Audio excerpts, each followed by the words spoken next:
Now, I'm Josh George here doing my Week 5 college football preview, picking against the spread. Look, Virginia, it has been a really good football team. In Miami, they're under some fire as Blake Anderson, athletic director, is under NCAA investigation. And frankly, they have the most people that are hitting the transfer portal across multiple sports: football, basketball, and baseball. Now, Virginia played a Friday night game and has an extra day to prepare for this game. And because of that, getting 3 points, I take Virginia. Iowa and Maryland. Look, this game is going to come down to defense. Both of these offenses have looked really good, and Tulia Tagovailoa has looked really good for Maryland. And I know that they're a home dog, and really they've outscored Iowa in their average points per game. But Iowa's got the better defense. So ranked number 5, I'm going to take Iowa. Arkansas and Georgia. Georgia's been really good, and they've covered in every game they've been in so far. But Arkansas has also looked really good. And against Texas, they were -6. Against A&M, they were -6 in the spread. And they covered against A&M, winning by 16, and against Texas, winning by 25. I think they find a way to cover this one, and so I'm taking Arkansas. Michigan and Wisconsin. Look, Michigan seems to almost own this rivalry, and they're getting a point and a half here. Wisconsin's Graham Mertz has thrown 2 interceptions that ended up losing football games, one against Penn State and one against Notre Dame. Because of that, I've got Michigan. Missouri and Tennessee. The over-under here is set at 63. Missouri averages 38.8 points per game and allows 32 points per game. Josh Heupel, head coach at Tennessee, runs an abridged air raid, and Eli Drinkowitz, head coach for Missouri, has upped his average passing game through 4 games by 15%. Because of that, I think the bet is definitely the over, but Tennessee getting 3 points, I'll take them. Duke and North Carolina. Duke, when getting 15 points or more, is 4-2 over the last 6 seasons. And they are getting 18 here. Now, I know North Carolina ranks 18th in the 247 talent composite and is a much more talented team, but I think the play here is Duke. TCU and Texas. Now, TCU is 7-2 against Texas since 2012, even though they don't lead the series. In fact, Texas has won 63 against TCU. But a Texas congresswoman, whose name escapes me, Louis Kohlhorst, has bet on this game, putting her money where her mouth is, betting on TCU, and has quite a statement as she makes a bill to try to keep Texas in the Big 12 and from going to the SEC. So the play here is TCU. Now, Memphis and Temple.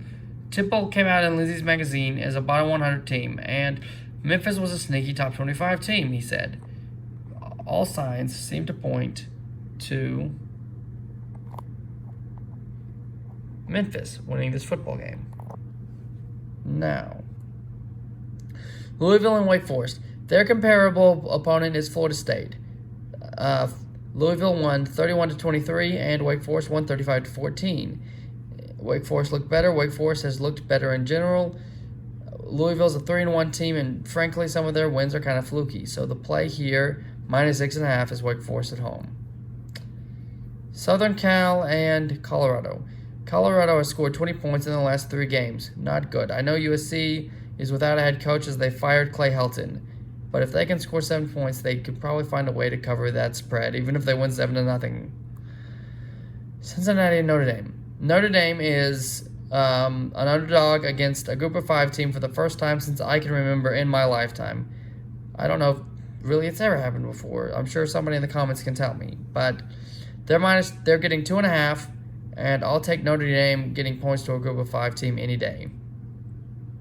Oregon and Stanford. Stanford is 0-3 at the farm as an underdog, and they're playing Oregon, Oregon's ranked all the way up into the top 5, looking really good. I know you've got 7 in a hook here for Oregon, but I'm still going to go with my gut and take Oregon. OU and Kansas State. Brian Asamoah and Caleb Kelly have to come up big in the linebacking core against quarterback Thompson for Kansas State. Kansas State has beaten OU in back-to-back seasons, and Chris Kleiman has a better record against Lincoln Riley than anyone in the Big 12. Kansas State getting 10 points is certainly the play. Rutgers and Ohio State. If this creeps down, you definitely go Ohio State. Rutgers has covered for back-to-back years against Michigan for the first time since 1977. And to tell you the whole truth, I don't know if they can do it against Ohio State. So I'm going to go with Ohio State. Now, South Florida and Southern Methodist. Southern Methodist ended up pulling an upset last week against TCU, which was huge and gives them a lot of momentum. But South Florida covered their first spread of the season. And frankly, I think they could do it again. But I don't know if this is the week. I've got Southern Methodist to win by 20. La Tech and Skip Holtz. Skip Holtz is a big key factor. He finds a way to develop talent and make these games really close. NC State coming off their biggest win in program history in the modern era as they've beaten Clemson in double overtime. They could lose focus. They could look past this game. It's not an ACC game. They're number 1 right now in the ACC, so I've got La Tech to cover. Mississippi State and A&M. This is a game that I'm really confused about. I really didn't know where to go. Mike Leach, the Pirate, has been a good coach, but he's really struggled here in the SEC. The routes don't look good. The offense hasn't looked as efficient as promised, and but Texas A&M going in with a freshman quarterback, it's like going in with one boot off, it almost seems like. But minus 9 points, I almost want to go Mississippi State, but I've got A&M. Baylor and Oklahoma State. 2 teams that won last game and kind of surprised us. Baylor winning by 2 against Iowa State, and Oklahoma State scoring 31 points and beating Kansas State. Now, it's really going to come down to line play, though. And I think Baylor's got the more physical line. I know Dave Aranda only won 2 games last year, but I think they can win 4 games. They've won 4 games this year, and I think they can get another one. And you're getting 3.5 points. Indiana, a team that came out on fire, looked really good, did really well last year. Penn State, a team that, was 0-5 last season, but they're number 5 in total offensive efficiency, which gives them a really good chance. And I like them to win and cover this 11 points. Boston College and Clemson. Clemson, a team that has not yet covered the spread all season. And frankly, minus 16.5, I don't know if they'll cover that against the tallest quarterback in NCAA Division I college football, who is the most efficient on 3rd and 4th down. So I'm going to take Boston College getting 16.5. Auburn and LSU, a rivalry that LSU leads 31-23. I know that Auburn won last year 48-11, which was their biggest point differential in the entire rivalry. But getting 4 points, I've got Auburn. Washington and Oregon State. This one opens at minus 3, which means somebody out there thinks that this is going to be a really close game. I am with that somebody. So I'm going to go Washington because I think they'll cover 3 to 7 points. Florida and Kentucky. This really comes down to Mark Stoops and his skill position. Florida has pretty much owned this rivalry. They've won 58 of these rivalry games, and really they've won 2 in a row. They had a 31-game win streak at one time, but Kentucky's got the skill position guys. They've got a better passing offense than Florida and Emory Jones do, so I've got Kentucky getting 8.5. Arizona State and UCLA. It's going to be a quick game. Zach Chamberlain's got 46 carries this year. UCLA's going to run the ball. Nobody runs the ball more than Tom Herman at Arizona State. Quick game, 2-hour game. The over-under set at 55. between the two teams. They might only score 54, so take the under and take Arizona State getting points. Texas Tech and West Virginia. Look, this game is kind of intriguing to me because West Virginia has the best home field advantage in the Big 12, simply because the average miles that opponents travel to Morgantown is 1,100 miles. I mean, we're talking about going from Lubbock, going from Austin, going from Norman, going from Kansas, you name it.